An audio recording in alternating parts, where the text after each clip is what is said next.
Welcome back to the Djellab channel, ladies and gentlemen. And of course, it is Friday Feels. Joining me today, another reunion. Patrick Van Straten, firstly, how are you doing? I'm good, thank you. I'm good, but I'm not the important person here today. You're always the VIP. important person in my life, my friend. Appreciate it. But of course, the person who, if he says something's going to happen in football, bet on the exact opposite.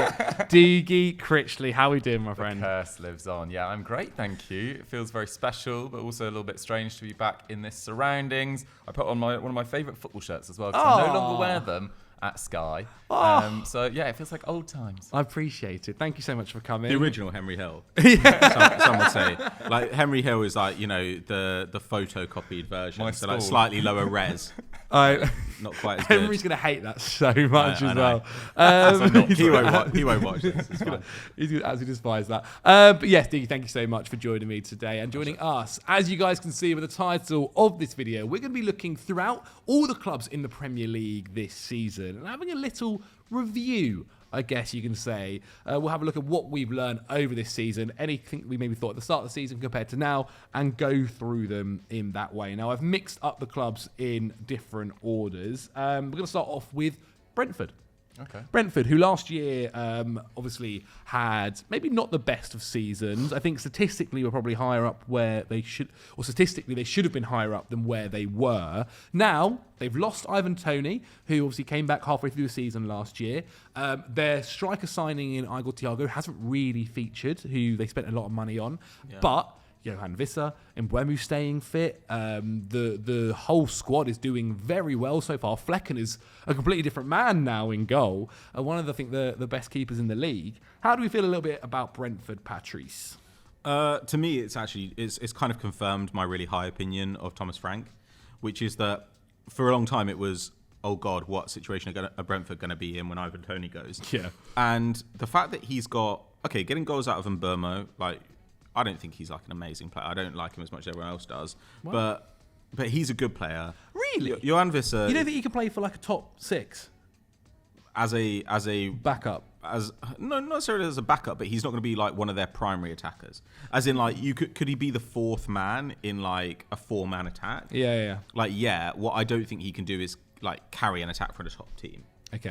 Okay. Whatever. Anyway, and Mbeumo's good. Visser has always been able to get like high quality chances, but this season, even like Kevin Schade, Thomas Frank has been very good. Thomas Frank has been able to get production out of, and the fact that basically whatever talent you give him, he is capable of coaching it in multiple different ways. So at home, we see them play a really aggressive high press and have these kind of trap meets, these end-to-end games where they score an absolute ton of goals. And then we've also seen him play a pretty competent like mid to deep block. Like solid defense where they don't press much when they go away from home. I don't know. I think that being able to coach multiple styles, being able to make do with a squad which I think is still extremely weak in a lot of areas, or very reliant on one or two players, Norgard in particular, that to me is like highly impressive. But Brentford, I just always expect to be decent, and they always are. I do sort of think Frank needs to be thinking about what's next. Because this squad never really gets improved. Yeah. Season on season, it's just kind of the same thing and little players here and there. And, I guess their signings didn't work out the way they wanted to this year. Like Carvalho and Van den Berg have not been like incredible stars like I think they were hoping. Maybe they will end up being. Spent a lot of money on both of them as well, didn't they? They spent a lot of money on Igor Thiago as well, as you said. And injuries, whatever. But I do think with Thomas Frank, he probably does deserve like a go at a bigger team with more talent. I feel like if it's going to be any team, Diggy, I just see it being Spurs. I know, obviously, they've backed Ange in the end, and Ange, obviously, by the sounds of it, did very well in the transfer window to convince Tell to join. Obviously, has a big say in that kind of stuff. When James Maddison joined, he said a lot of it was due to Ange. But this isn't necessarily about Spurs. I guess this is more about Thomas Frank. Do you see him managing a top six side soon? Traditional top six? Yeah, I mean, Spurs feels like the obvious one, doesn't it? I actually thought he'd be quite a sensible addition for Man United, but I feel like Man United's ego as a club wouldn't go for Thomas He's Frank. almost too smart of an option for them. Man United either need to appoint the next big thing or someone that's already kind of won somewhere else. They don't seem to ever do anything particularly adventurous with their managerial choices. And I think, Ruben Amorim is a different style of player, or style of manager, I should say, introducing a different style of play. But he was going to get a top job sooner or later, and Man United got ahead there. But Thomas Frank, in many ways, would have been bolder and braver. I'm not saying it necessarily would have come off, but maybe he could have got a move there. I think the way that they've dealt with their injury crisis throughout this season, like they haven't had Hickey or Henry fit for about 18 months now, which is pretty mad given that their system relies heavily on what happens at wing-back, and they've had to play Ayer there. Roeslev's now gone off to the Bundesliga. They've had issues in key positions. What I would say is that it's also a lesson in giving time to players that have injury issues. Like Mikkel Damsgaard's, I think, been amazing this year. And the energy that he adds in that midfield. And he wasn't really ever a midfielder when he was used in Serie A or either for the Danish national team. He was playing further forward. And yet his sort of reinvention as a midfielder, kind of similar to what Joe Linton's now at Newcastle, where it's pure energy, it's a lot of pressing, but also a lot of composure on the ball. He's got a great eye for a pass. His assist numbers are through the roof. And it's really satisfying to see a player that was injury-ridden for so long, kind of written off as this one tournament guy, really come to the fore this season. I think he's been super impressive. He's been unbelievable. I think Frank's just doing such a good job there. And I think we've said before, going forward, maybe come the summer, they need to look into midfield a bit more. See, it's aging, and we'll see what happens there. But I think we can all agree they've done very well so far this season. Currently 11th in the table. Right, Zach, come on. 19 more clubs. Yeah, very true. Very, very true. Southampton then. I mean, really, are we that surprised? I think we all kind of put them in the relegation zone. Did you put them in your relegation zone, Diggs? Definitely.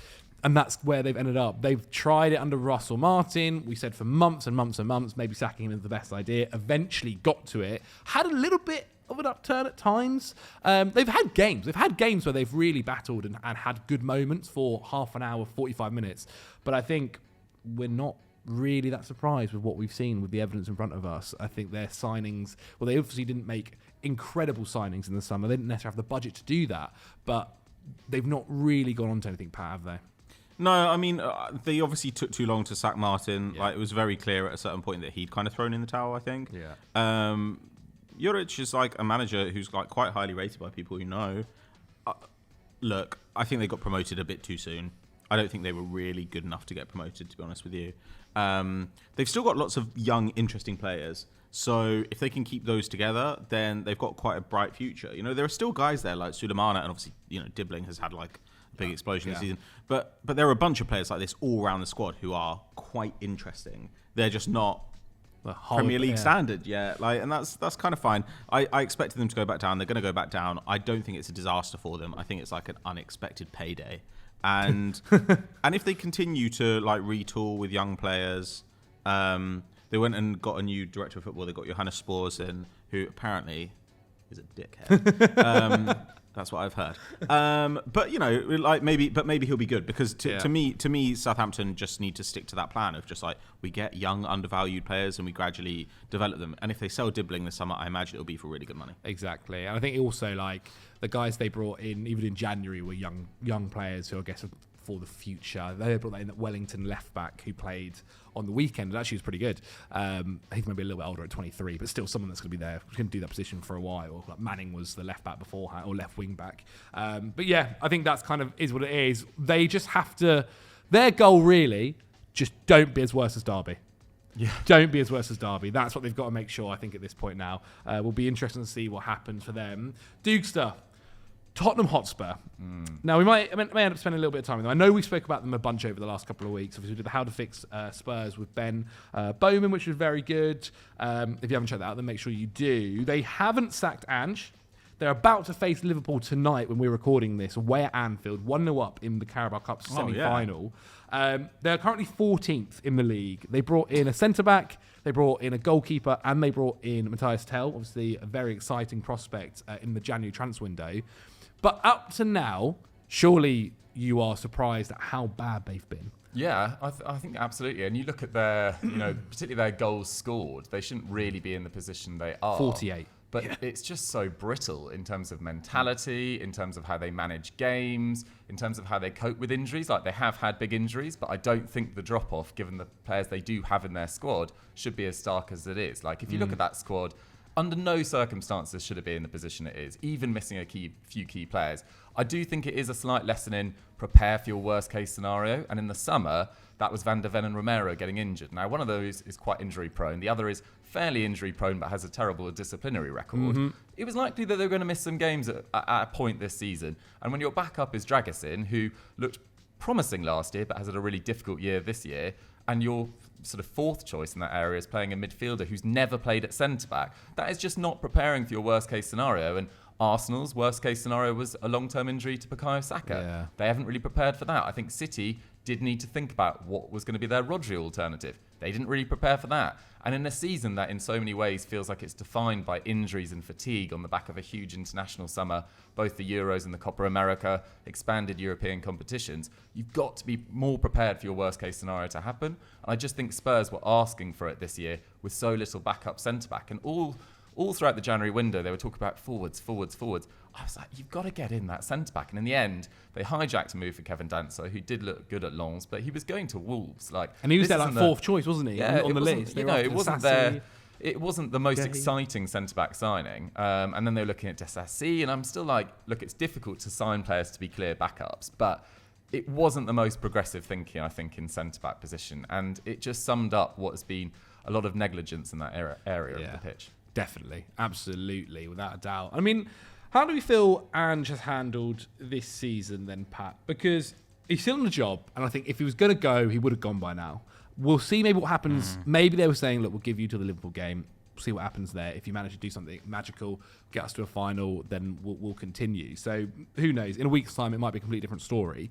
The other issue as well, not really that many managers out there. We covered this right now, who could be taking over mid-season. But how do we feel Ange has done this season? Because I think last year was a very good season for Ange. He got a lot of supporters, I think. Everyone enjoyed the way he wanted to play his football. This year, when he's faced a little bit of some issues, maybe whether it being injuries or whatever, it's taken him a while to react. How do you feel he's dealt with this year?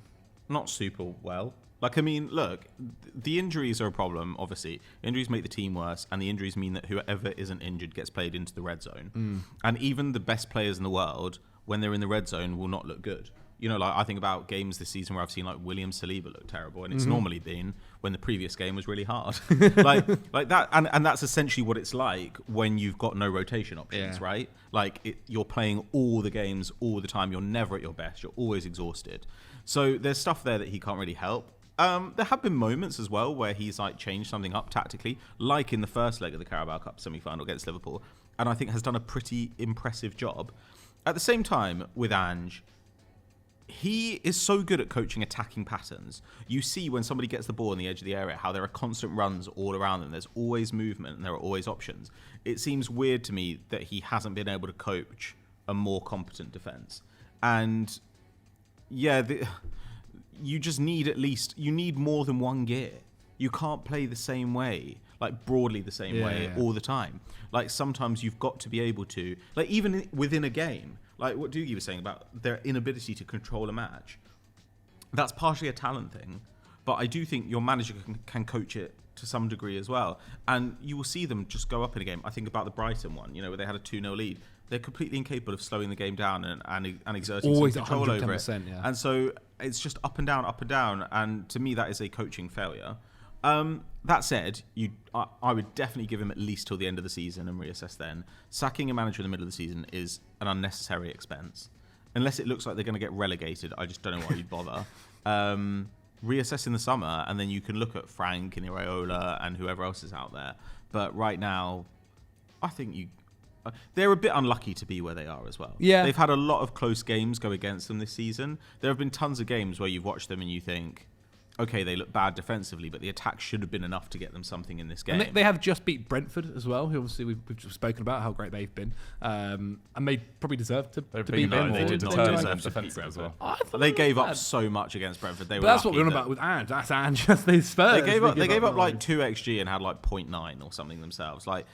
Brentford finished pretty badly in that game, but they've had so many bad go against them. They've had so many games where they were kind of very close on shots, very close on expected goals, and and they just lost all those games. I think they lost like 9 of 11 games where they were within 1 XG of their opponents. That's very unusual, and it's nothing to do with coaching or talent.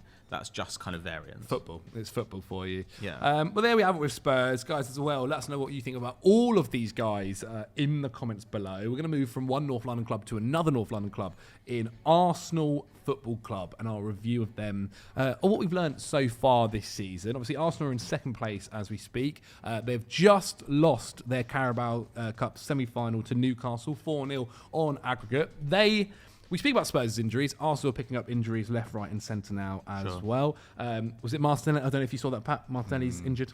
Okay. So he looks like he's out. We don't know for how long Okay. after the Newcastle game. Obviously, Saka's been out for a while, but hopefully he'll be back soon.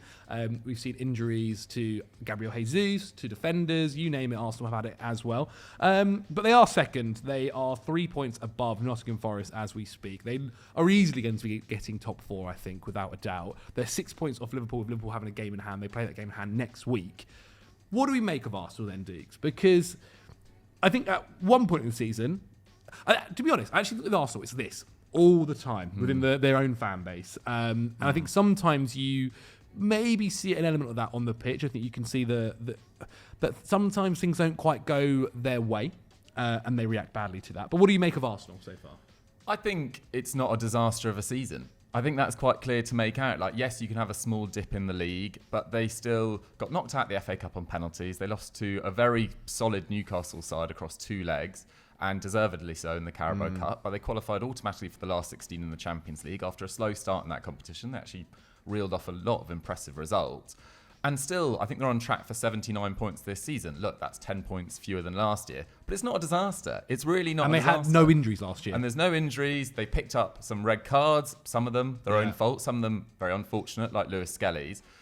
And what I think most neutrals struggle with online is that there's this idea that there's a bit of an agenda against Arsenal fans and Arsenal as a football club. Obviously, there's not a referee-run agenda against any club, but it does feel like that at times. Like Wolves had it last year. Arsenal have had some really poor decisions this year. They've also shot themselves in the foot.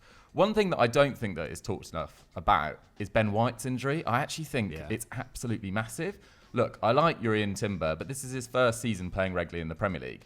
Ben White, at points last year, was not only the outstanding, probably defensive right back in the league, he was amazing on the ball, and his link up with Odegaard and Saka was the strongest part of that side. And he brings so much aggression, so much tenacity. He reads the game well. He's like a bit of a shithouse, which gets the fans going as well. He's a key member of that side.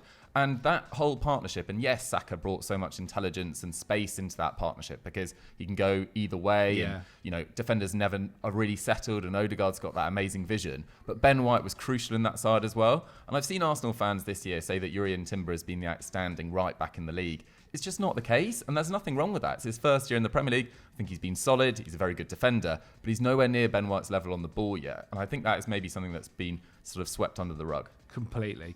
Is there anything, Pat, do you think with... It's not that I'm saying he's bad, but Odegaard last season obviously contributed so much going forward, and obviously we've not seen those same numbers happen this year. There's an argument to say as well that with Saka being out and those relationships that he has, that's also affected it too. Do you think him maybe not being quite on it has hurt the team? And also, do you think the fact that Arsenal haven't gone out and strengthened in January in the attack is also going to be an issue? I mean, it's an issue in that, like, the guys who are not injured are going to have to play a lot. Yeah. But I also... Kai looks like he's close. But I also don't really have that much of an issue with it. Like, I think if Arsenal were going to get someone in January, they were going to get, like, a loan or a cheap rotation guy. Would you see the Watkins stuff? Yeah, I thought that was silly. See the Morata stuff. I thought that was silly. Yeah, the Morata inquiry. I did not see the Morata stuff, but the Watkins stuff, I was just like, that's just silly. Like, it's too much money. He's 29. I don't really get it.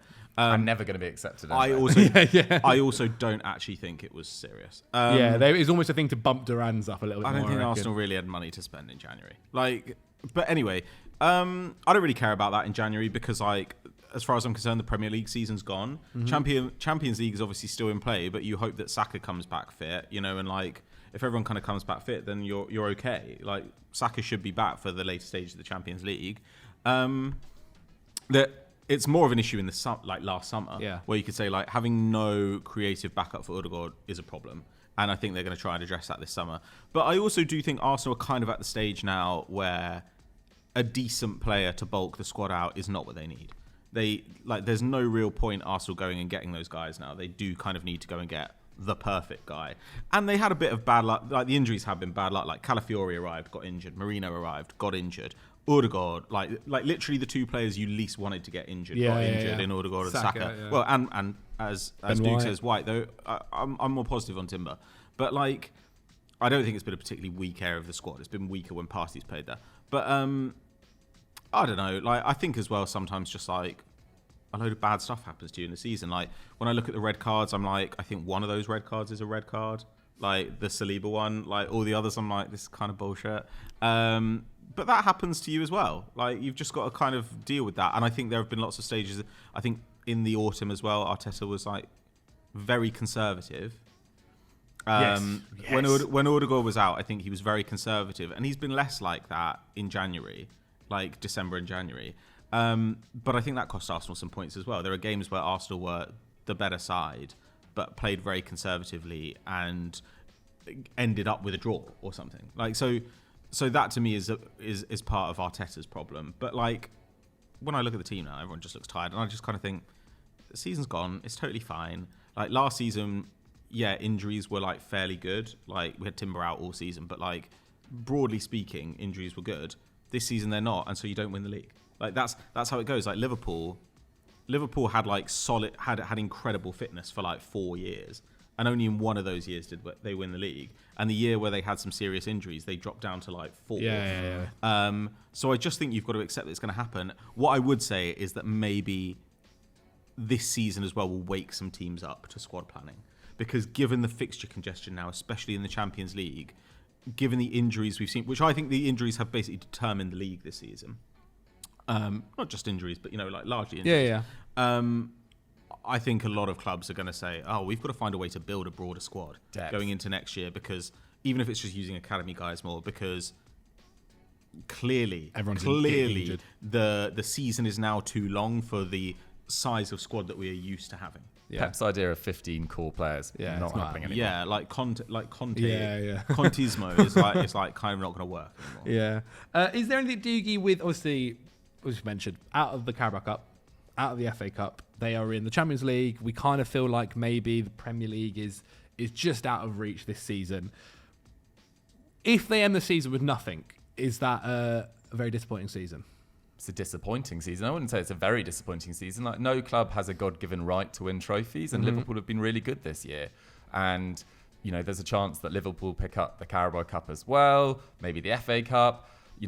Liverpool are amongst the favourites for the Champions League. I find it very difficult to imagine Liverpool winning the Champions League and Premier League in Slot's first season, but maybe that's just like inbuilt, oh, you can't do that in your first season. Maybe you just can. And look, Arsenal are not amongst the favourites for the Champions League. You probably put Liverpool, Inter Milan, maybe Barcelona and Real Madrid amongst that, and then they're probably in that next category down with like Bayern Munich. But there's a chance that Arsenal they are one of the favourites right now. I'd because probably put them because they fourth or don't have fifth. to go into the playoffs, whereas Real Madrid and Bayern and City do. Exactly. So I think Arsenal are kind of like the third favourites off Liverpool. And I think they'll be quite difficult to beat over 2 legs. Now, obviously, that feels quite silly to say, given the fact Newcastle beat them relatively comfortably. But Arsenal created a lot of XG across those 2 legs as well. They actually created more than Newcastle.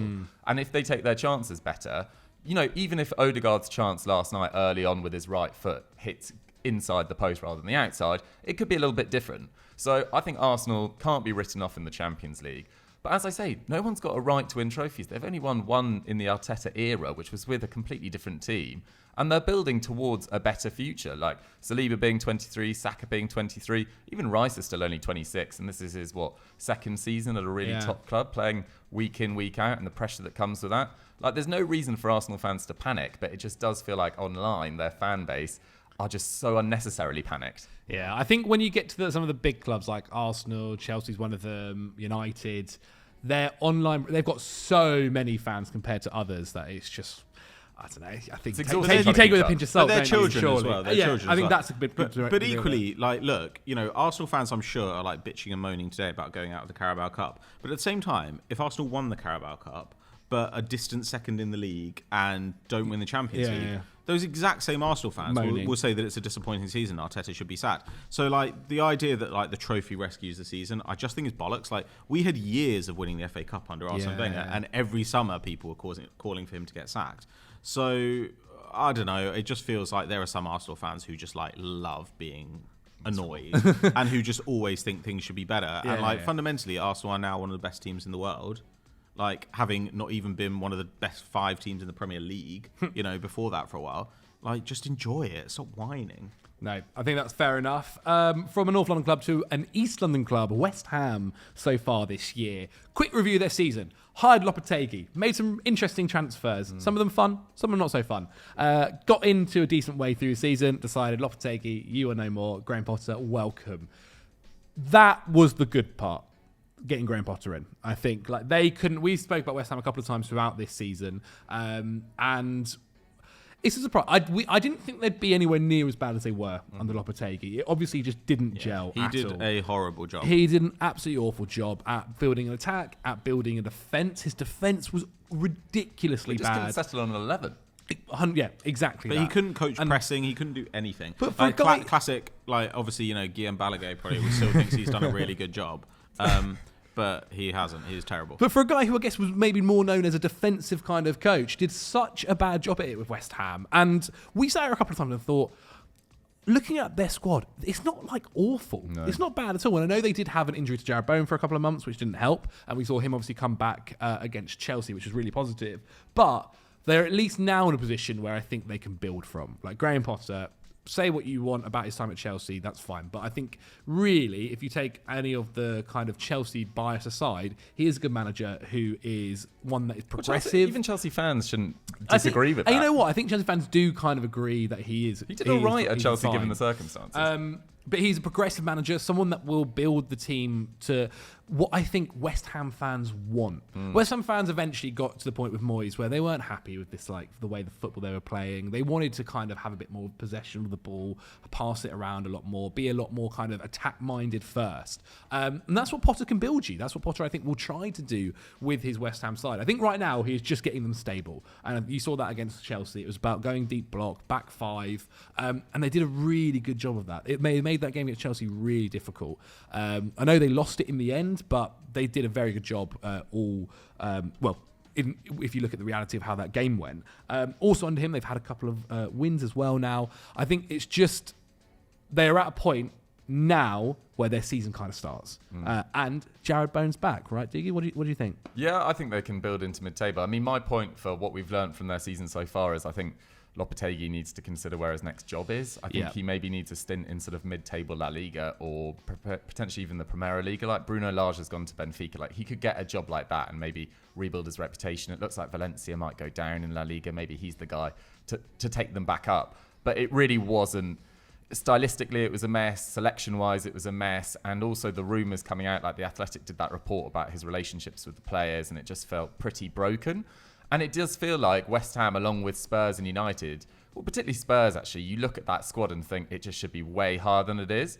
And look at Lucas Paquetá, how much better he's got under Graham Potter so far. Kudus as well was so angry playing under Lopetegui, just felt like really unhappy there. Yeah, feels like he's going to get so much better as well. So I actually think West Ham can really look forward to a solid end of the season. And actually, their summer business, even though it was very expensive, I think they did sign some decent Premier League players. Like Somerville's a Premier League player. I think Kilman's a Premier League player.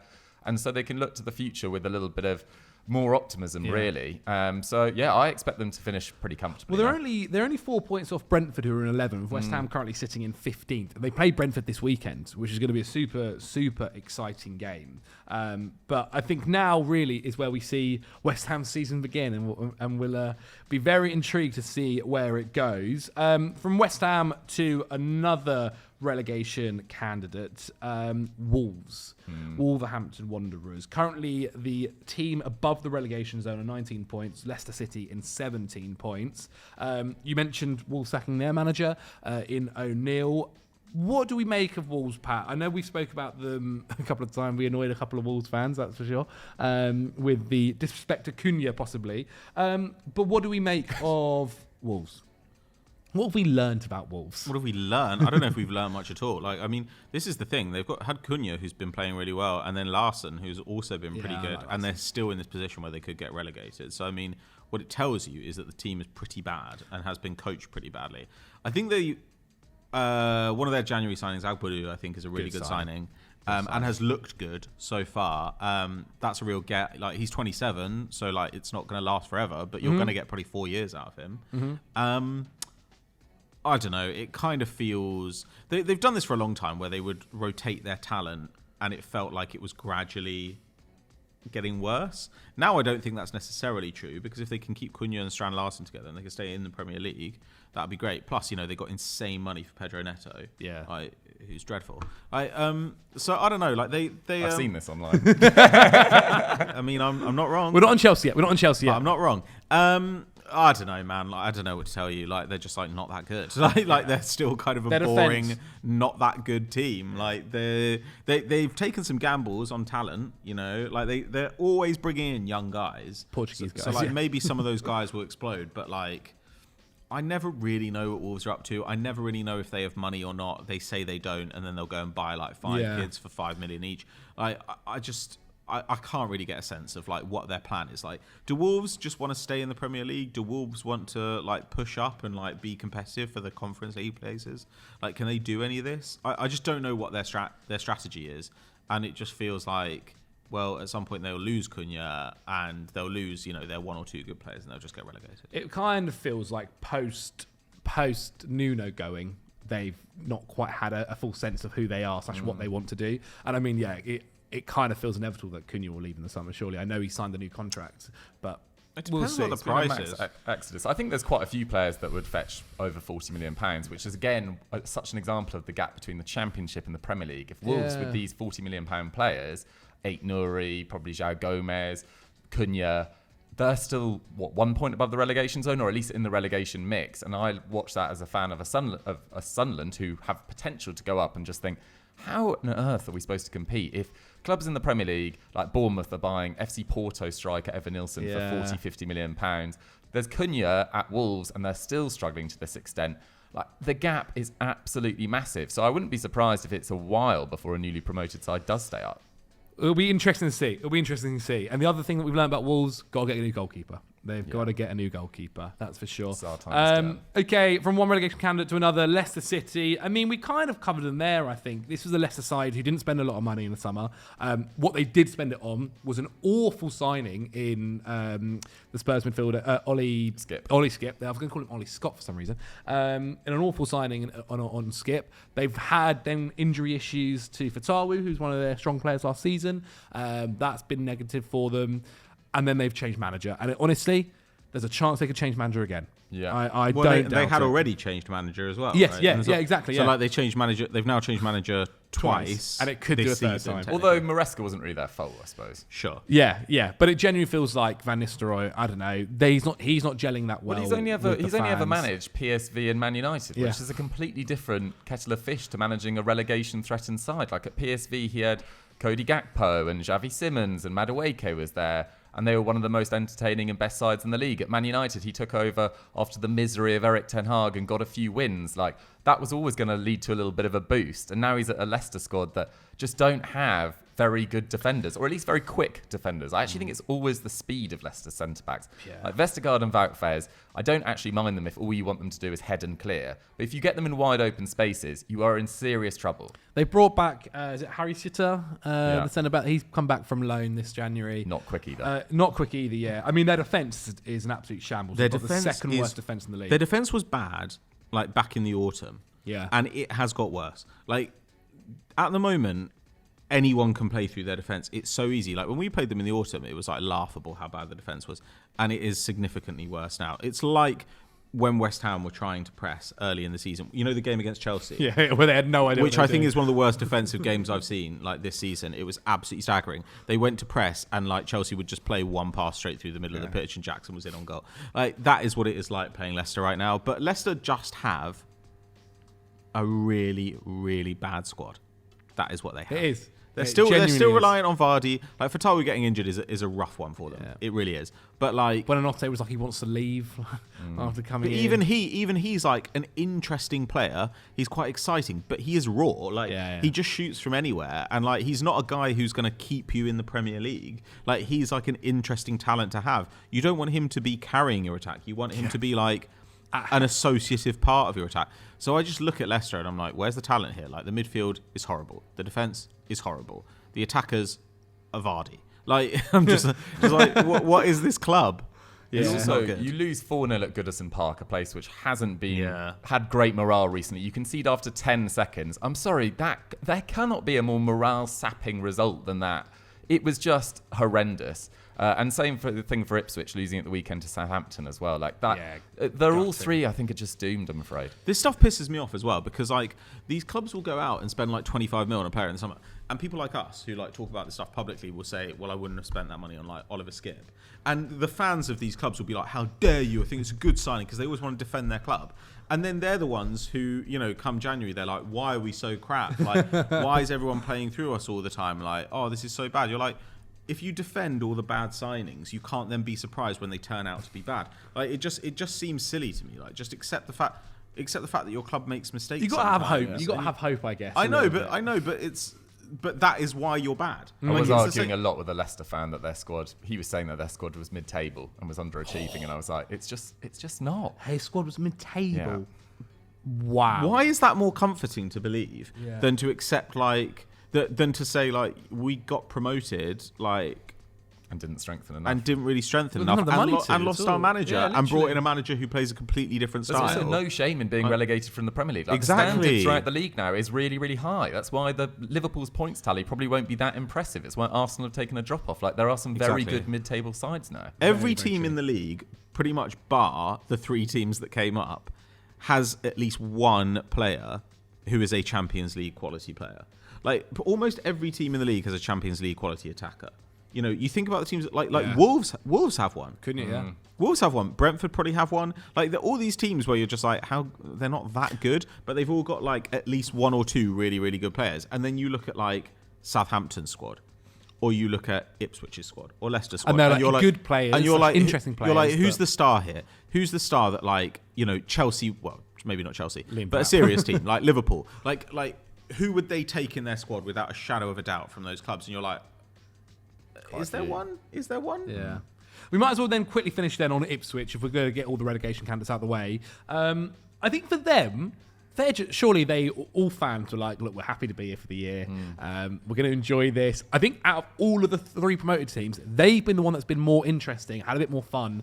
I think are actually a little bit tougher to play against as well. I think they've got some players there in Omari Hutchinson, Liam Djellab. I know Clark's not been great this season, but I still think there is a player in there who did so well for you guys last year. They obviously brought in Philogene now. I mean, he's transferred a couple of times in the last year.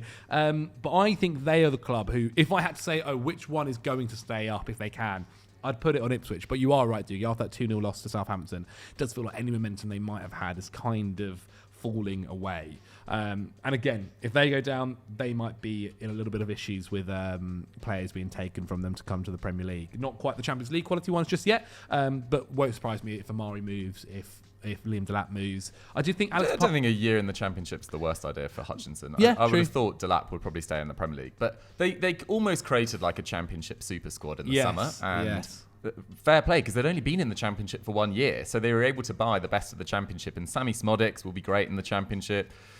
Who else would say? I mean, Jack Clark will be excellent in the Championship. Probably is just not Alex Premier Palmer, League level right Palmer now. in goal, who they just brought in. Yeah, like, the exactly. goalkeeper. You know, a number of their defenders. Leif Davis is very good going forward, Yeah. but probably has a bit to learn defensively as well. Like they could easily go straight back up from the Championship, whereas I slightly do worry a little bit more from Southampton and Leicester's perspective.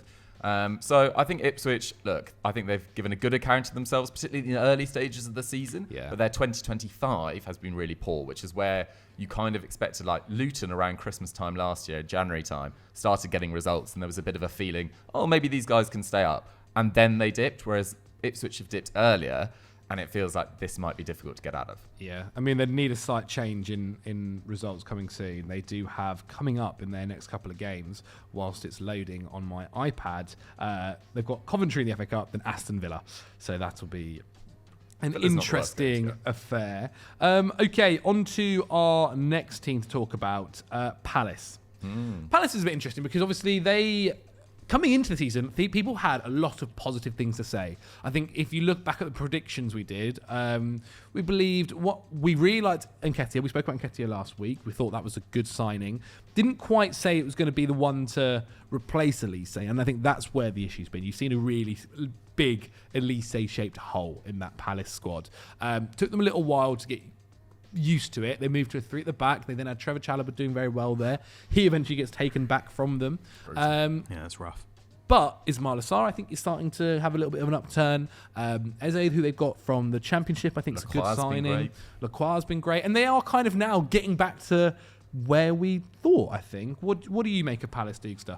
Well, they've only lost 3 of their last 16 games. I think since mid-October, they should be 7th, which is really pretty impressive. And you look at the impact Michael Elise has had at Bayern Munich, and this is exactly what Pat is talking about, Champions League level players at every club. Michael Elise has been phenomenal for Bayern Munich, and it's kind of gone under the radar because I think Bayern Munich have been a little bit up and down, particularly in the Champions League, but he's been awesome. And I think that does speak to the talent level in the mid-table of the Premier League. Like when there's such a financial disparity between the Premier League and the rest of Europe, these Premier League clubs that are smart have either bought, in Palace's case, often the best of the EFL and developed them, or just made really smart additions from abroad.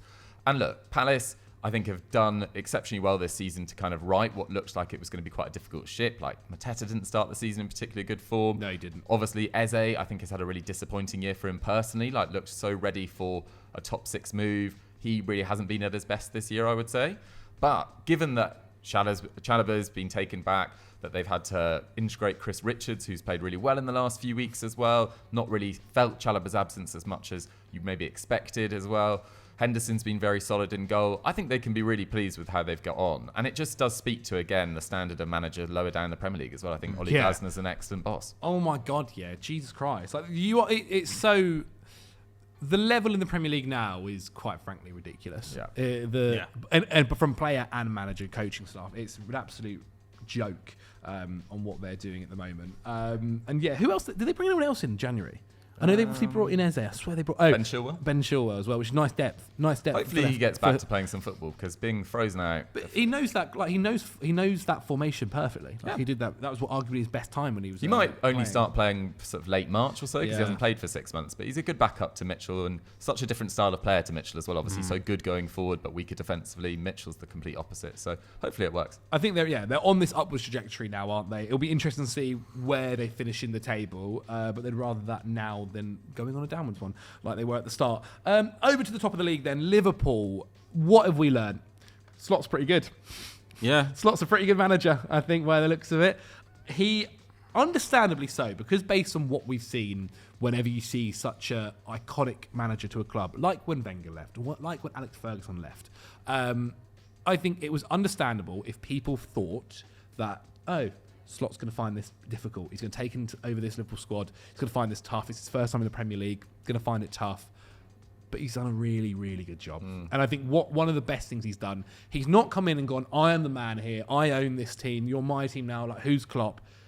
Been respectful in that way and like not tried to be the main story. He's just tried to continue it, keep going with this squad. Obviously, there are other outside stories about the contracts, but I think he's dealt with all of that really, really well. It's not like he's just benched. It's like constant questioning. It must be constant driving questioning. him nuts. There was a little period where, do you remember when he had that like Trent got annoyed that he got subbed off, and you thought, something could come from this. Like, maybe this is where things will drop. Nope. Next time, back in the squad, absolutely fine. Yeah. Absolutely fine. I think he's handled things super, super well. He's got Gravenberch playing like one of the best DMs in the league when he wasn't ever featuring for them beforehand.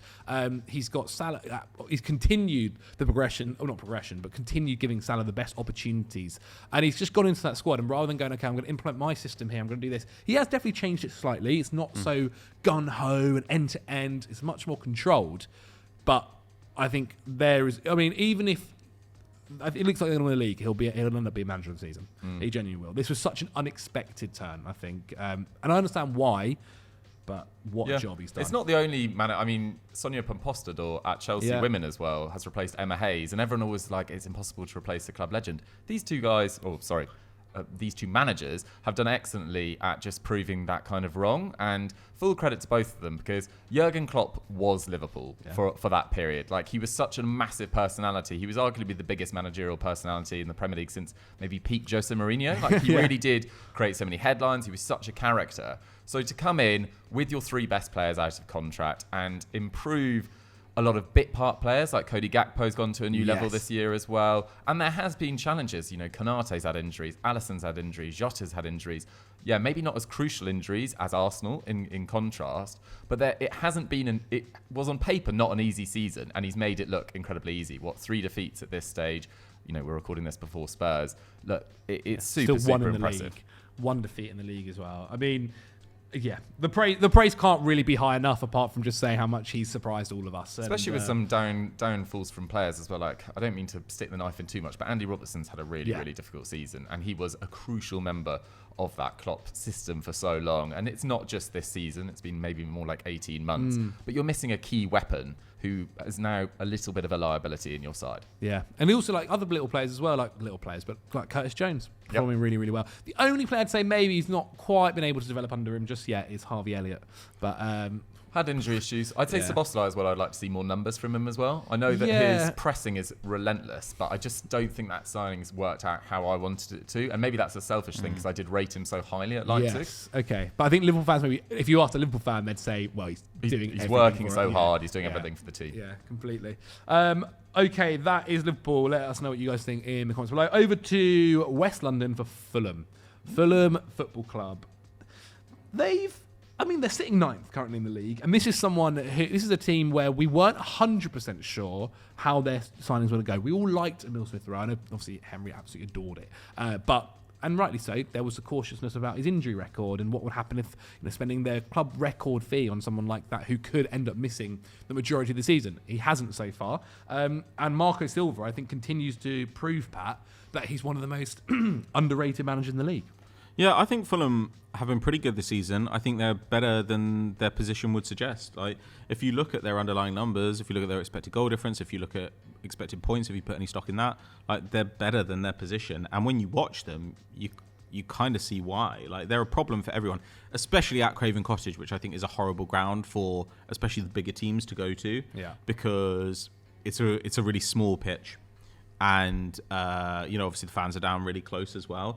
And I think that a lot of the bigger teams are sort of used to feeling like there's tons of space to play guys into. I think that's actually, I genuinely think that if you're one of the smaller teams in a league, having a smaller pitch is a huge advantage for you. I think all small teams should make their pitch as small as it's legally allowed to be.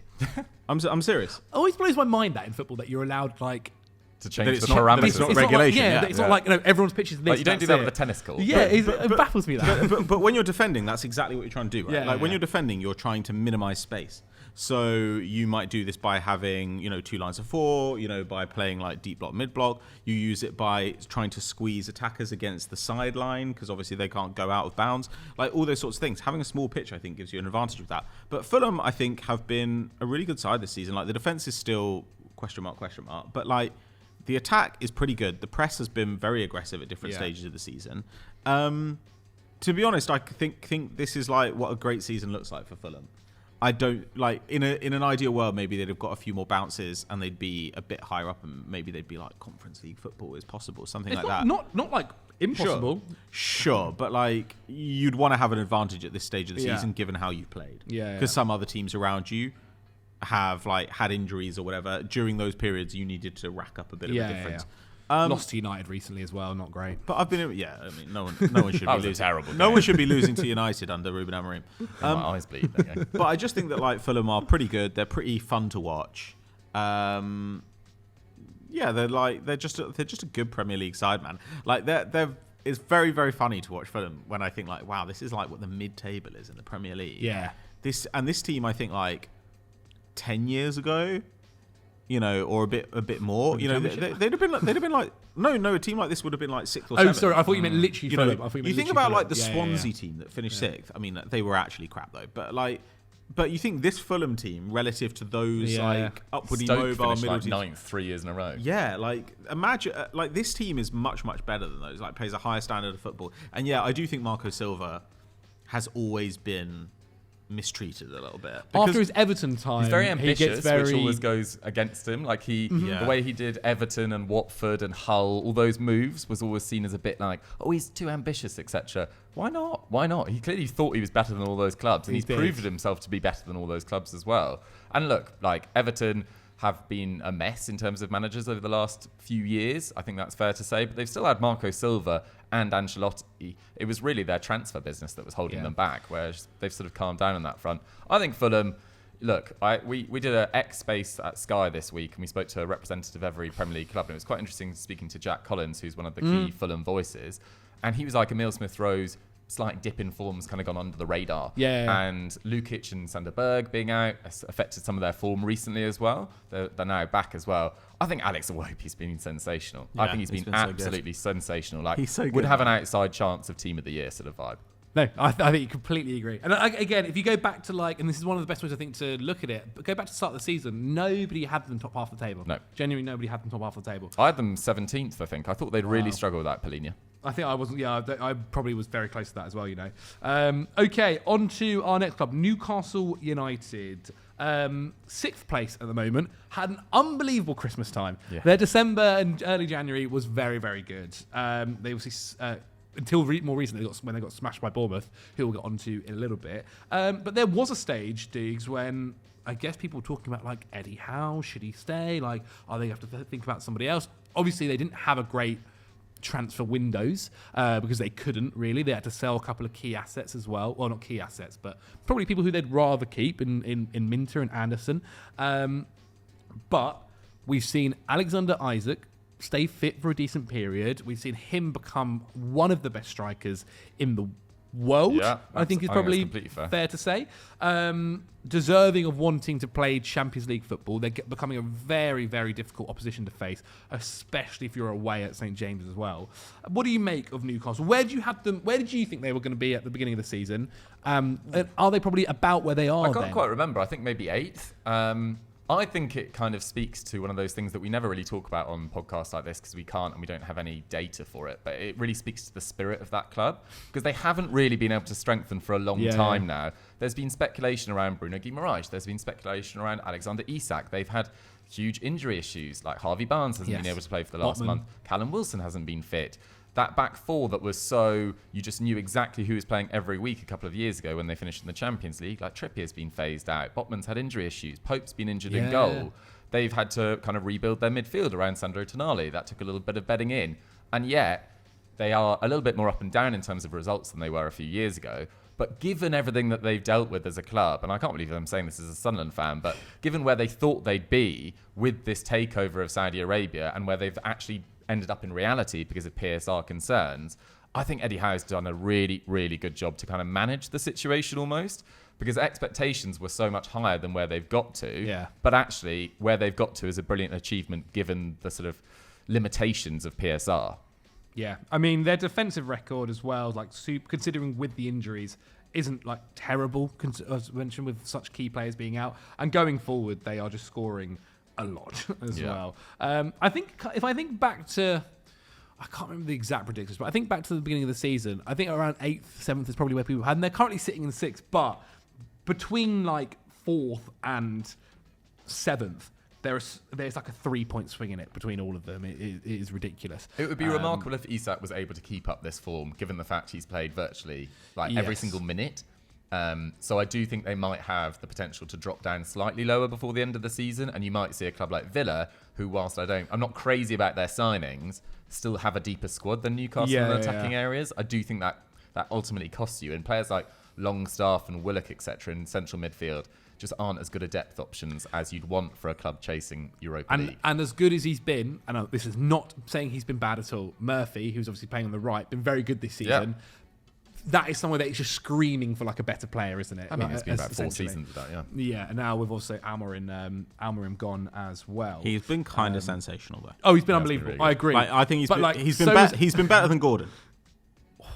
Like Yeah, honestly, he has. you know. Like I'm not saying he's a better player, but has he? Who has had a bigger impact this season? It's been Murphy. Murphy has been genuinely unbelievable, but they've still got backup. Like say Murphy gets injured, I guess they try and shift away with Harvey Barnes and Probably put another midfielder on. Yeah, maybe Jolinton goes to the left. Maybe Willock on the right or something. I don't know.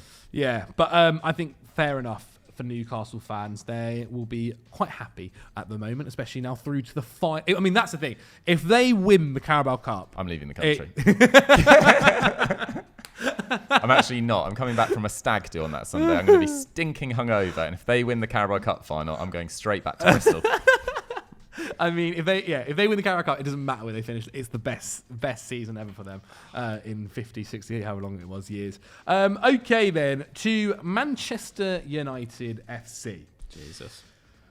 13th. They have won 8 games, lost 11, conceded 34 goals. Sacked Erik ten Hag after giving him a year extension, paying money to do that, paying money to bring Bruno Amorim in. They are on the line in terms of PSR. I know they did manage to bring in Dorgu in the end, but again, on the line in terms of PSR. We'll see what happens in the summer once Casemiro and these guys, you assume, will leave. What do we make of Man United, Pat? Where did you have them at the beginning? Think about what you've learnt so far this season with them. What have I learned? I thought they'd Ineos are rubbish. I thought they'd be crap, but I didn't think they'd be this crap. Yeah. I thought that when they signed Amorim, they'd get better, and they haven't at all. Is there anything about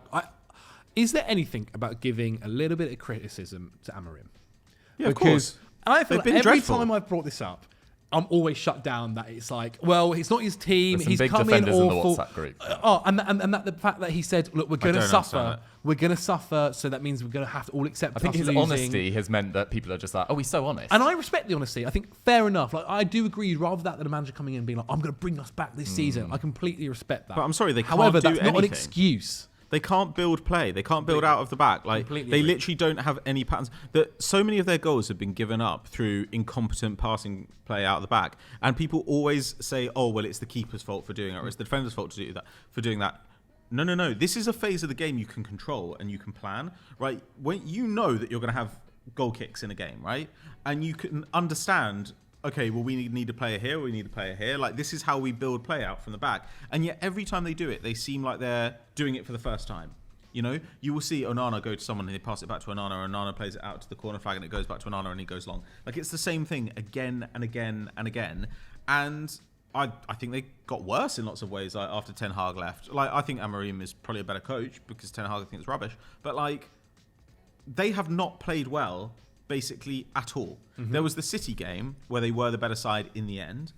I saw some United fans saying they outplayed Liverpool at Anfield. No, they didn't. They were very lucky to draw that game. I thought it was a pretty heroic performance, but it was the heroic performance that you would get from like Fulham going to Anfield, where it was like you're clearly the inferior side, but you did still play well, and I don't grudge you getting a result. Yeah. You know, Yeah. but they were not good.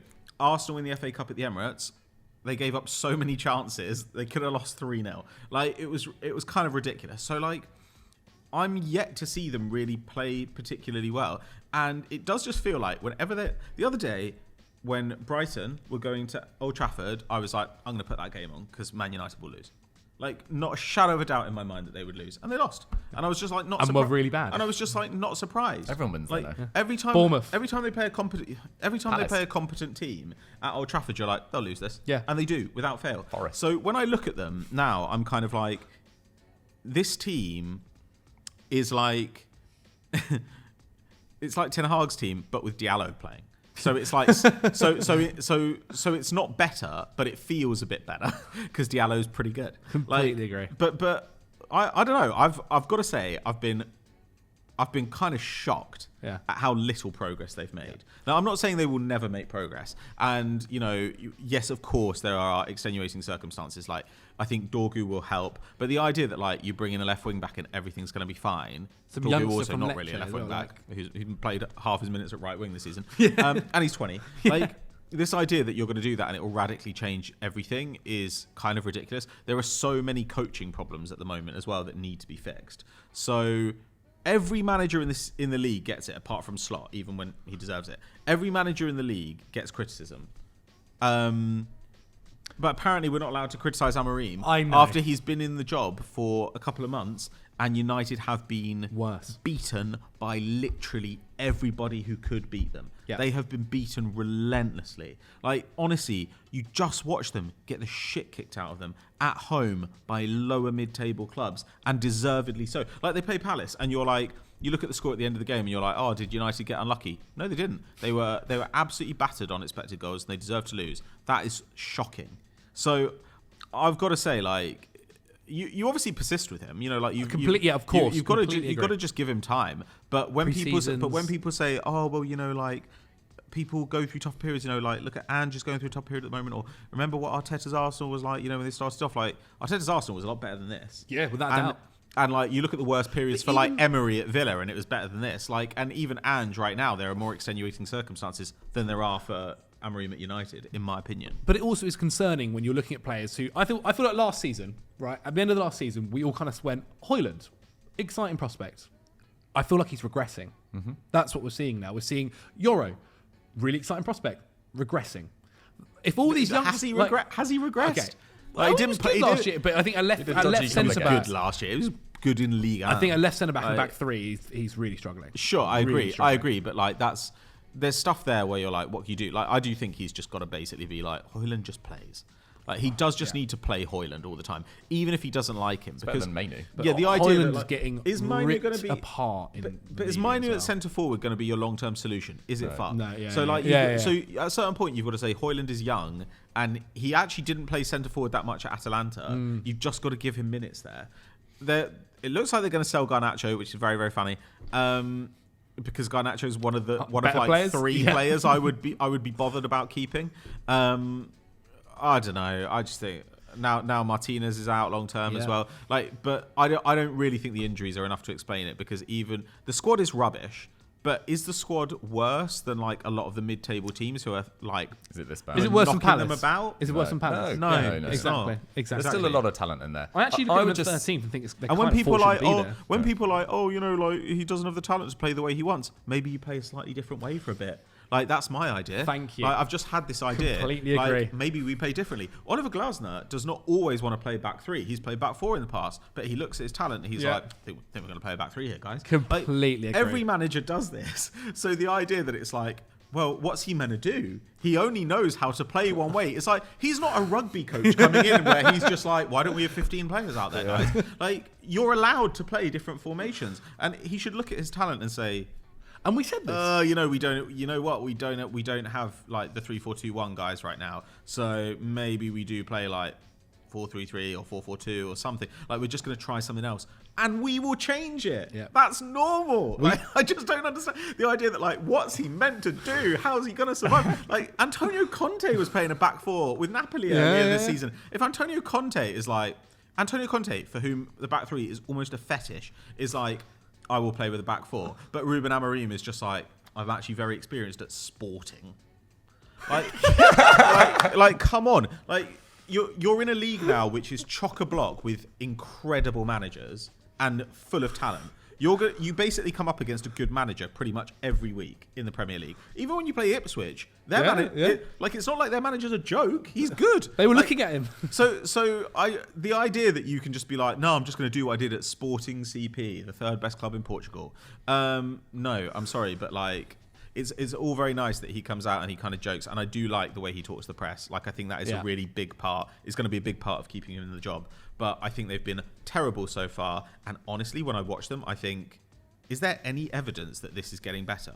Because from week to week, I think I'm not seeing this side press more effectively. I'm not seeing this side build more effectively. I'm not seeing this side like develop different techniques in the final third for like getting in on goal. I'm not seeing this side like even implement more of like the kind of crossing stuff that we saw at Sporting. I'm not seeing them do anything at all that makes me optimistic. That's a bit worrying. Completely agree. Digster, I mean, quite difficult to follow that. That was an excellent rant. Jesus. But I would just classic add that whilst they can't sack off the league, they probably should and just focus on the Europa League. Because obviously, if you lose another, say there's, how many more games is there? 15 or so? Yeah. If they lose 14, 8 or 15. 9, things get actually quite difficult for Amorim, just morale-wise, recruitment-wise, everything-wise. Imagine if they lose 8 or 9 of their the remaining way they're 14 playing, or 15 games. they That's could so- easily. But what they need to do is so prioritise the Europa League because they're not my going to qualify for Europe through any other method than winning the Europa League. And the Europa League, look, there's Lazio in there, there's Frankfurt, there's Athletic Club, etc. But United, if they got some sort of semblance of form going, they could hypothetically win that competition. And they do need to get into Europe because clearly they've got massive money issues. Like their January business suggests that. They had Matthias Tell being like, I want to join your club. And they couldn't get it together despite losing a loan. Rashford and despite losing Anthony. It was a very expensive loan, though. It It is an expensive loan, but there must have been some way that they could make that happen, and they couldn't. So they do need to win a competition for the financial benefits of that, but mainly to play European football next year. Completely agree. Yeah, they do have to focus on the Europa League. Honestly, their biggest win this season was getting Villa to pay 3/4 of Rashford's wages for the rest of the year. Yeah. Genuinely, getting Rashford off the books is a huge, huge win for United. And if Villa are stupid enough to make that permanent and make it permanent at £40 million, like genuinely, I was saying to Pete Dorman last night, that buy clause should be £10 million. His wage apparently, if he goes to Villa for 40 million, is like half of what he's on now. I don't so care. I just man. wonder if he goes. But Yeah, 40, I might say no. but 40 million. Like Would be honestly, great honestly, for they should. United. Honestly, you should pay like 10 million for Rashford Yeah, at this yeah, stage. I think more like 25. But like, I don't know, with wages and like his age, like his minutes in his legs, I don't know. I'm not positive. But getting him off the books, I give them credit for that. That was something they needed to do, and he's obviously a massive problem. Took them a long time to do it as well. He It's said, hard- yeah, but that's why December. Man United But saga. it's hard when I'm intrigued about who they start blaming next, the Man United fan base, because Ineos. they more than anyone else like to find one player to Yeah, blame. yeah. Pogba, Bruno, Rashford, Yeah. Anthony, Sancho, all of those guys except for Bruno have left. Who are they blaming next? It just feels like it's Hoyland. Well, they've even right? done Garnacho, Hoyland, Xerxes. Xerxes, They're like Xerxes. Oh, what? Yeah, let's pick where on a do you- 22-year-old. Where do you Yeah. think you'd be, like, if you didn't have Xerxes? Yeah. It's like, okay, let's take Xerxes out of the club. How good do you think you'd be? 11th? Probably not. Our final point also, I guess, Ineos. They've, I think, proven not to be very good so far. To Chelsea then. Chelsea's a weird one. Obviously started like a rocket, and now over the last 2 months, dropped off massively. Faulty. Currently sitting in 4th place, 2 points above Man City in 5th and Newcastle in 6th, and 4 points off of Forest in 3rd. Yeah, that's crazy. Chelsea's middle to end of December and January was dreadful, absolutely awful. Everyone else was getting it felt like 12 points or so minimum during that time. Chelsea did not get anywhere near that. I think there was 1 win and a couple of draws in there. I think what we have seen was we can kind of tell where I think some of these players are going. Like Jackson, I really like Jackson. I always have. And he started the league really, really well. And I felt like finally, like I'm getting proven right. There is something there. He is a confidence player and a half. Really big confidence player. He's very young. He is very young, but he's 23 now. Like I know, Very inexperienced is what I mean. Yeah, rather than inexperienced young, in his football for sure. But it's not like. I think it says stuff when I can watch Djellab, for instance, go through on goal for Ipswich and know he's putting that ball in the back of the net. Whereas when it's Jackson, I worry. Different pressure level, though. There is, of course, there's a different pressure level, but it's also. I mean, they're both playing Premier League football, right? And they also know that. He's really good, though. I agree. I completely agree. However, do you think Chelsea can be a top, like, eventually where they want to be, a title competitor with Jackson leading the line? I don't look at Chelsea's Yeah. squad and You first think you 11 can? and think, oh, Jackson's anywhere No, close to I the agree. biggest issue. I don't think But the biggest issue. how you went into but the I season think with Robert Sanchez as your number 1. completely agree. And even your attack, also- like, as a whole, is not the problem. But also, like, when the stats come out, like, Cole Palmer's created the most chances in the league since the beginning of December, and Chelsea have scored 0 goals. Cole from all Palmer's those amazing, but chances. sometimes you just go a bit cold in front of goal. That's fine. Yeah, Going that into a happens. season with Robert Sanchez, who makes a mistake Another in issue, I every agree. big game, I agree. could honestly cost you top 4. And you're planning to spend, I think it's 70 million euros on Gregor Kobel, who's a good don't see that goalkeeper, happening. but bring him in last year. Why have you spent so much money? You spent about £70 million on about 7 goalkeepers and you've ended up with Robert Sanchez as your goalkeeper. Yeah. That is gross negligence. Agree. I mean, I think horribly misrun club. I think Sanchez is. I mean, they looks like now Jorgensen is going to take the number 1 shirt. You assume. Great.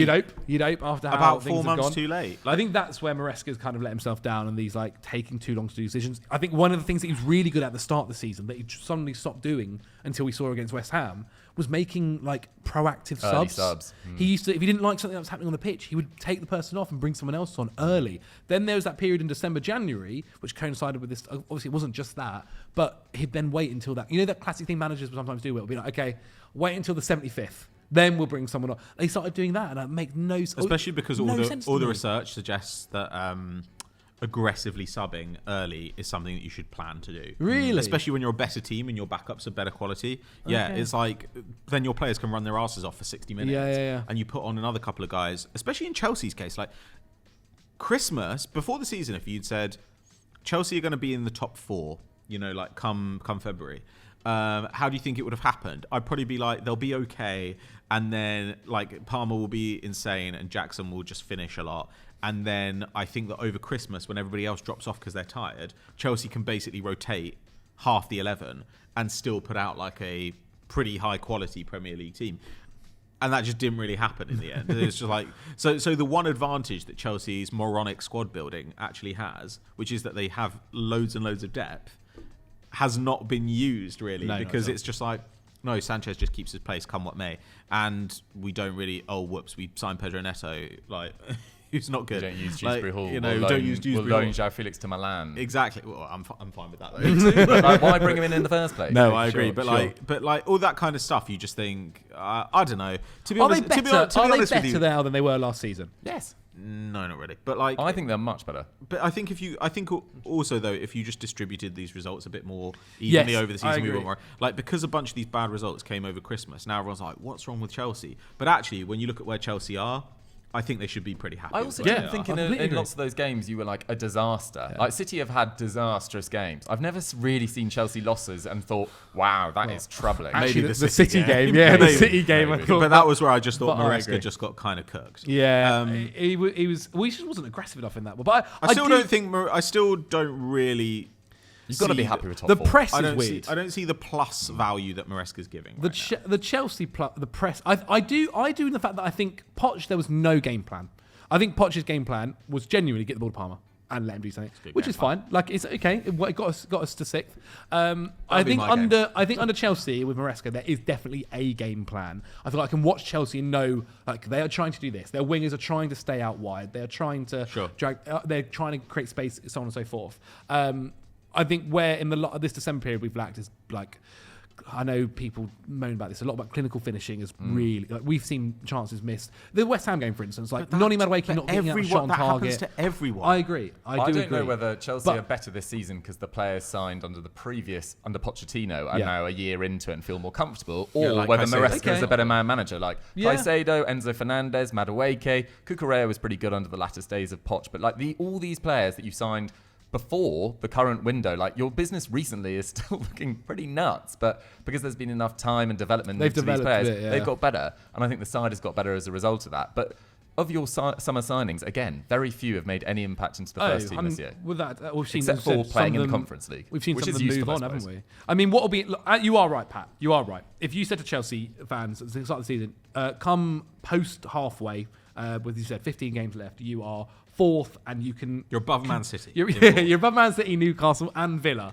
Just don't tell them that Forest are above them. I think they would have all been over the moon with that. You've got to be happy with that. But do you see any of these attackers, except for Cole Palmer, who is at league-winning quality, taking a leap forward in the next 2 years to get you into Premier League winning quality? I'm not sure whether I do see Jackson, Madueke, Sancho, Neto as Premier League winning quality. I think they're very much Champions League quality. Well, I think what happens, one of those, I think there's a bit of me that thinks Madueke will leave in the summer. I think if this Willian Asavo kid he's joined in the summer, and there's all this hype about him, and he is supposedly going to be a starting 11 player. I think Madueke goes, okay, well, I'm not playing then. I think you wanted to sell him last year. Yeah, I agree. I think like your fans and your coach are not in love with him. Yeah. Like I think he's a really good player and he can just go. I can see somewhere else Newcastle and be picking him like- up. I think. I think he would be if he'll work the way he needs to. He would be fantastic for Newcastle. That'd be a great signing. Anyway, yeah, I think Chelsea fans. Come on, Zach. We've got like 5 we're gonna teams have to left, rattle. right? We're gonna have to rattle through. Do we still have 5 to go? We're gonna rattle through. Probably Villa. Villa. What do you think? Crazy January, wasn't it? Ridiculous January. Were the signings good? The right back I thought was a good. I mean, they've signed players with a Garcia. point to prove, and Asensio and Rashford, obviously. Disassi is not. He's a player just that cover, I don't- though, isn't he, He's just Disassi? cover for sure. Look, they've really struggled after Champions League games. I think Monchi didn't get enough scrutiny for their summer business. I mean, only Onana has become a key member of that side, like Philogene, Barrenetxea, Ayling Jr., Dobbin. Like, clearly, they are PSL signings to bring in and try and sell on or try and get you through a sticky patch at the end of June, etc. But Emery has been left with a very small squad, which, to be fair, he's not a big fan of rotation anyway. He now does have forward options, but Donyell Marlon, Rashford, Asensio, none of them, maybe Asensio a little bit more, are arriving in particularly good form whatsoever. And you've sold John Duran, who was Premier League, clearly chomping at the bit, Champions League ready. So there's been a lot of chat this week about Villa winning the window, and I always think that's ridiculous in January anyway. It's pretty ridiculous in the summer. I actually don't see Villa making a huge leap forward on the back of these signings, to be honest. I think they'll just stabilise in sort of 6th, 7th. The loss to Wolves wasn't good either recently on the weekend. They didn't look that good. I think I do worry in the fact that I think there's a trend. I think you see these teams who reach Champions League football for the first time in ages, like you saw at Newcastle. Suddenly they're playing more games. They're playing more high quality games as well, competitive games. And whilst Villa haven't looked awful in the Champions League, I think Villa have been very good. Yeah, in very the Champions League. They've got exactly. Champions League last 16 to look Exactly, forward but I do think you're seeing that have an impact on their Premier League. But I think we see that across the board. Yeah. Like, you know, even with Arsenal and City, like you will see them have a Champions League game, and that weekend people will be like, "Oh my god, how did they draw with like Fulham or whatever?" And you're like, "Because they played in the Champions League like 3 days ago." Like that's just how it works. I also think, you know, Emery is naturally quite a conservative coach. I think their January is insane. Like I like Asensio more than I like Disassi and Rashford, but I really intensely do not like those 2 signings. They're paying so much money in wages, and I guess like the only explanation is that they're trying to win the Champions League, right? Is that not? No, but seriously, like, why are they doing it? Like they've got a bunch of teams ahead of them who are all better than them. They're 4 points. They're 3 points off Bournemouth. They're 4 points off City. They're 6 points off Chelsea. They're 10 points off Forest. You know, so you look at that and you're like, a couple of these teams falling off is possible, but like All three of them falling off. But then 5th looks like it's going to be an extra Champions League I know, but spot. even then, like they've got to go How up. far are they off 5th? They are 8th. So they've got so they need like a bunch of teams to fall out below them, right? They need 3 teams to end up. they need below Bournemouth, them. Newcastle, and City. And then you're talking about not only have you got to be a bit better, but you need 3 teams to be a bit worse. And City have been dreadful.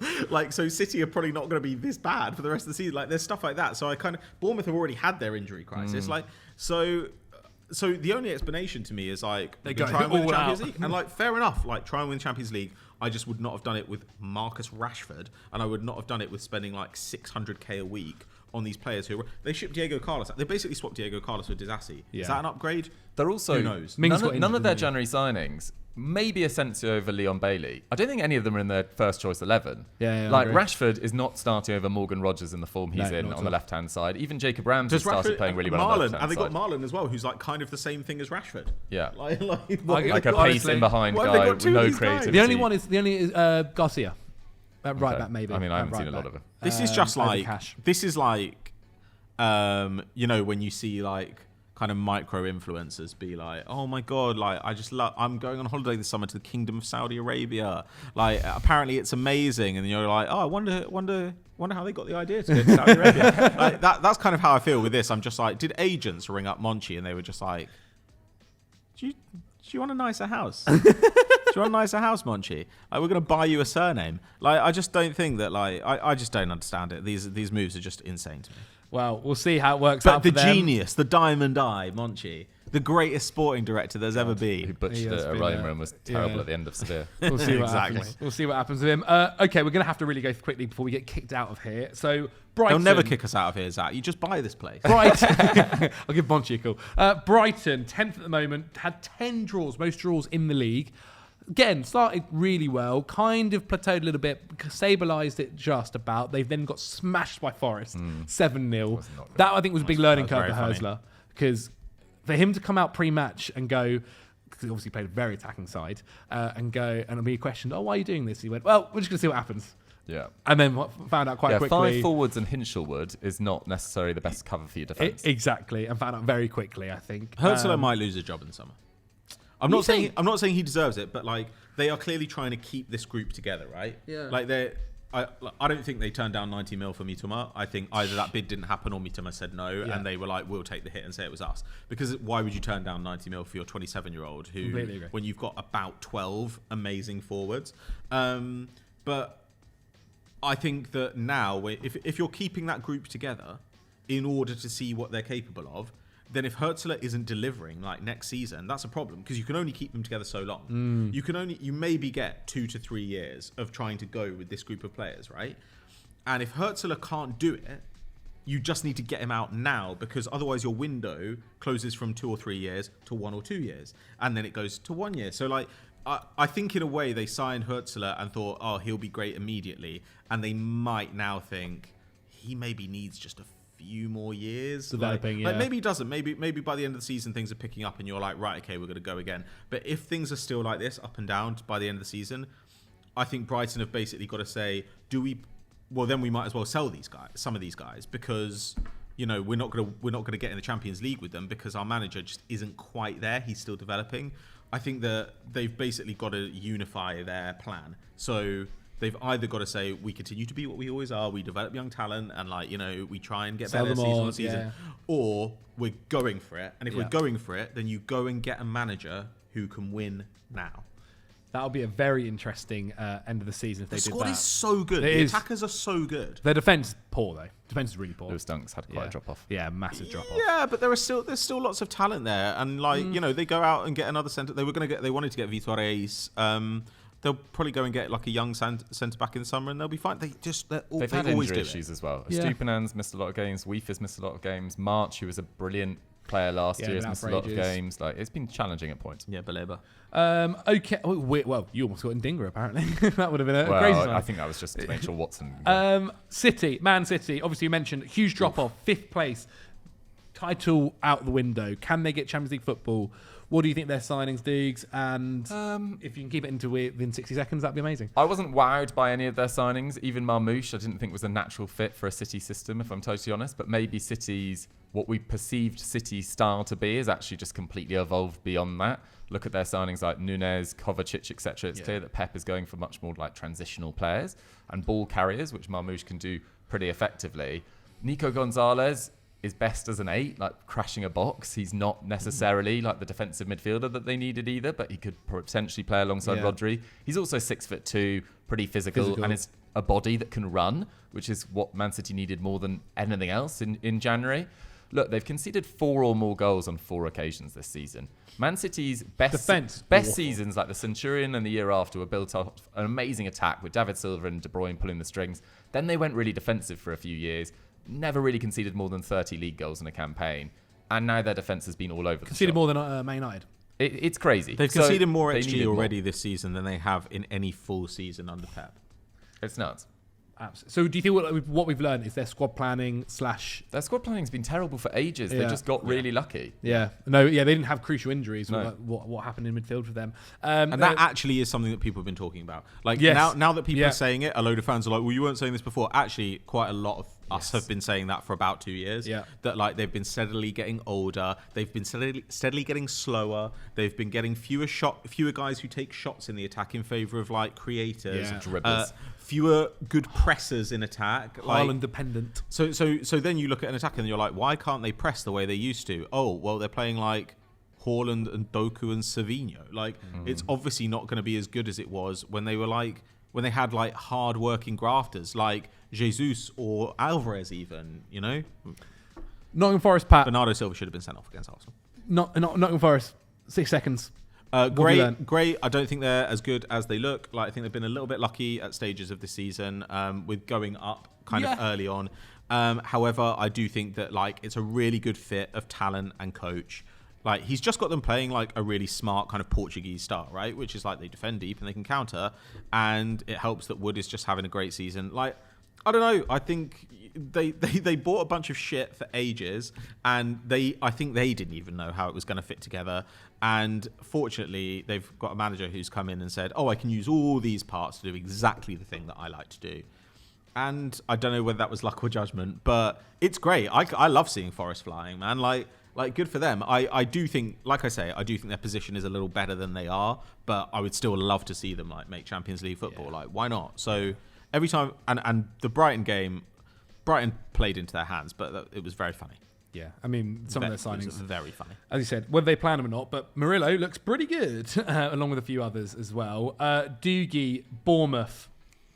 So much fun. Like, I feel like, whilst Forest is a real throwback in terms of style, like, Bournemouth almost feel like the new Premier League in terms of real physical players that force turnovers in high positions, that take shots from far out and really like thrive off almost the chaos that they can create, and they can work. They're almost like peak Newcastle. They can just run you off the pitch now.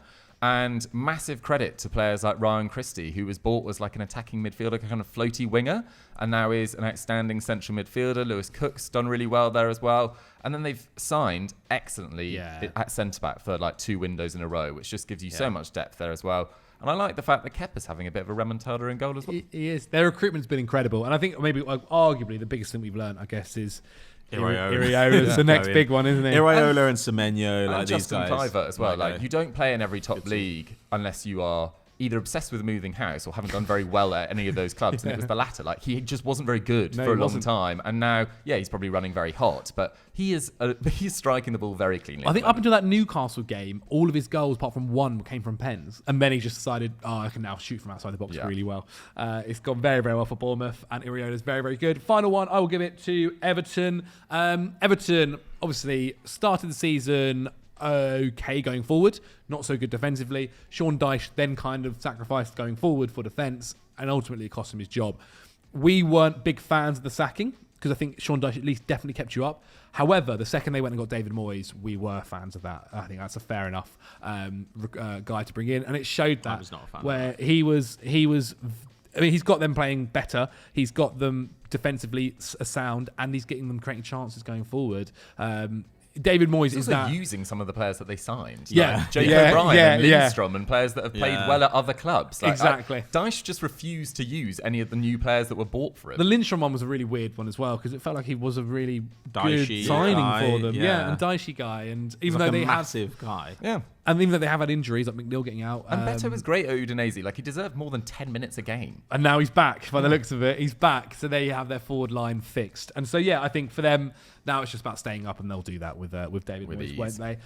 Well, there we have it, guys. Sorry for rushing at the very end, but we do have to. I mean, they get can't out be of here complaining about the by product. That was 12. we covered it all. Exactly. There you have it. Let us know what you free. guys think in the comments below. I hope you have enjoyed it. Patrick van Straten, where can the guys find you at home? Doesn't matter.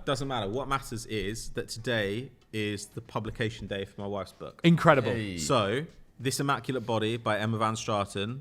It's called Creep, a love story in the USA and North America. Find it wherever you can. Find it at a good bookseller. Find it at a small bookseller, ideally. But please buy it. It's really, really good. It's extremely well reviewed. You can find reviews of it in Vogue, in the Cosmopolitan, in the Financial Times. Like, you can find reviews of it everywhere. And support new writers, but specifically support my wife, so that she can buy me better birthday presents. Because last summer, after she got an advance, she got me really good birthday presents. Nice. So that's what I'm saying. How many pages are in the book? Like Is that going to determine whether you read it? Yes. Yeah, Genuinely, it's yes. quite short. Okay. So it's like a really. I'm reading a it's book a a really month. intense book about. It's a really intense book about obsession and loneliness. Basically, the premise is there's a young woman who's like cleaning this guy's house, and she over time starts to believe that she knows him and that they're like destined to be together. But like they've never met. She just cleans his house. She becomes obsessed by him, and like it's about that. but it's funny and it's gripping and it's really good. I will give that a read. As I said, I'm reading a book a month at the moment. So what have you just read this month? I read Richard Osman's Thursday Murder Club. Yeah, first one. I've really enjoyed it. On to the second one now. 10 out of 10. There you go. But I will now read Emma van Straten's book, which you can get in the link below. My copy is arriving today, so you can have my copy. Can you get it signed for me? Yeah, of course. Thank you. Yeah. That's brilliant. And then I'll bring it here and I'll give you a little review. I should have brought it and put it on the desk. We'll do that next time. Next time. Doogie Critchley, where can the lovely people find you? What are your socials and everything? At Doogie Critchley for all socials. And yeah, like a really sad, bald 30-year-old. I've actually got really into TikTok recently. So go check me out on there. I'm actually really enjoying it. Beautiful, beautiful. Guys, subscribe to the channel, like the video, leave a comment, and we'll see you guys next week.